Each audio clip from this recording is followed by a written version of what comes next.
Assalamualaikum warahmatullahi wabarakatuh.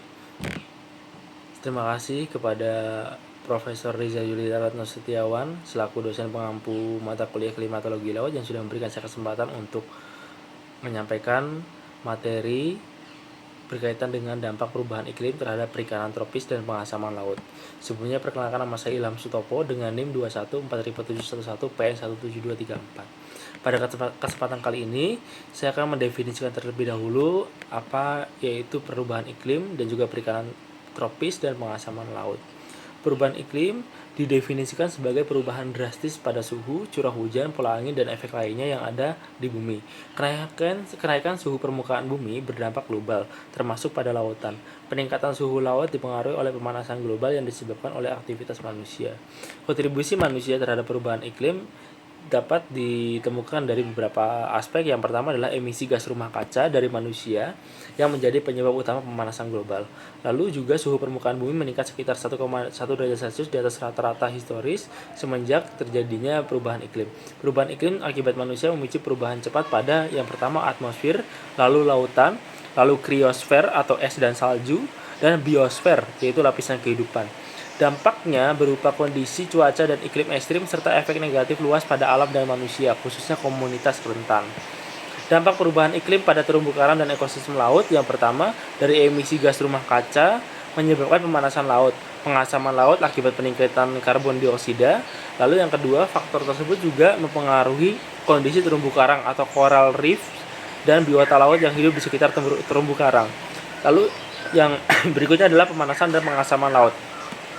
Ini menyebabkan terjadinya penghambatan fotosintesis karang, menurunkan produktivitas primer fitoplankton, mengganggu rantai makanan laut, dan menurunkan kelimpahan dan biomasa ikan terumbu karang.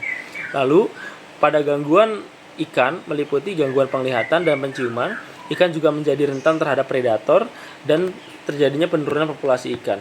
Berikutnya saya akan membahas mengenai perubahan biodiversitas dan interaksi spesies akibat perubahan iklim. Dampak langsung pada keanekaragaman hayati meliputi yang pertama, perubahan sebaran spesies. Kedua, perubahan fenologi, yaitu waktu siklus hidup dan reproduksi. Lalu, perubahan interaksi antar spesies. Perubahan iklim juga mempengaruhi siklus reproduksi dan pertumbuhan organisme laut, serta meningkatkan kompleksitas interaksi spesies.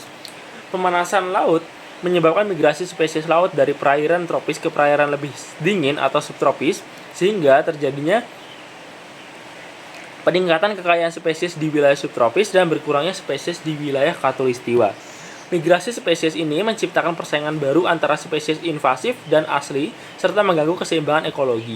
Contoh penting dalam migrasi ini adalah spesies komersial yang bermigrasi seperti tuna dan ikan terumbu karang memberikan dampak ekonomi. Yang pertama yaitu mengancam penghidupan nelayan dan pendapatan sektor perikanan dan juga pariwisata di negara tropis. Lalu, berikutnya saya akan membahas mengenai dampak pemanasan laut tropis, yaitu pemutihan karang dan migrasi ikan. Pemanasan suhu air laut adalah dampak paling nyata dan langsung di wilayah tropis. Yang pertama, pemutihan karang atau coral bleaching. Terumbu karang sebagai habitat dan tempat makan bagi ribuan spesies ikan tropis sangat sensitif terhadap suhu. Suhu air yang terlalu hangat menyebabkan karang stres dan mengeluarkan alga simbiotik yang memberi warna dan makanan. Karang yang kehilangan alga menjadi putih dan jika pemanasan berlanjut, karang bisa mati. Dampak pemutihan karang yang pertama adalah hilangnya habitat ikan. Lalu penurunan populasi ikan karang bernilai ekonomi tinggi seperti kerapu dan kakap. Lalu migrasi ikan yang pertama adalah ikan sebagai hewan poikilotermik mencari suhu air ideal. Ikan pelagis penting seperti tuna, cakalang, dan tongkol bermigrasi ke perairan lebih dingin. Migrasi ini menyebabkan zona tangkapan ikan bagi nelayan tropis menjadi semakin jauh, meningkatkan biaya operasional seperti BBM dan juga waktu melaut. Lalu, yang berikutnya saya akan membahas mengenai dampak pengasaman laut akibat peningkatan karbon dioksida. Karbon dioksida yang larut di air laut membentuk asam karbonat sehingga menurunkan pH air laut, menjadikan air lebih asam. Pengasaman laut mencuri ion karbonat yang penting untuk pembentukan struktur kalsium karbonat pada cangkang dan kerangka biota laut. Dampak pada organisme bercangkang yang pertama adalah karang kesulitan membangun kerangka kapur dan kerang-kerangan dan moluska seperti tiram, kerang, dan kepiting memiliki cangkang lebih tipis dan rapuh, terutama pada tahap larva, menyebabkan kematian tinggi. Lalu, Dampak pada plankton yang pertama adalah plankton bercangkang kapur terganggu yang dapat menyebabkan runtuhnya rantai makanan laut karena plankton adalah produsen primer penting. Gangguan pola sirkulasi dan cuaca ekstrim. Yang pertama, perubahan iklim mengacaukan pola sirkulasi atmosfer dan laut sehingga menyebabkan peningkatan frekuensi dan intensitas cuaca ekstrim dan badai tropis. Pemanasan air laut juga menjadi bahan bakar bagi badai tropis. Dampak badai dan gelombang menjadi tinggi akan mengakibatkan rusaknya infrastruktur pesisir seperti dermaga dan tambak, menghancurkan ekosistem terumbu karang dan padang lamun, serta cuaca buruk juga membatasi aktivitas melaut nelayan dan menyebabkan kehilangan hari melaut dan pendapatan.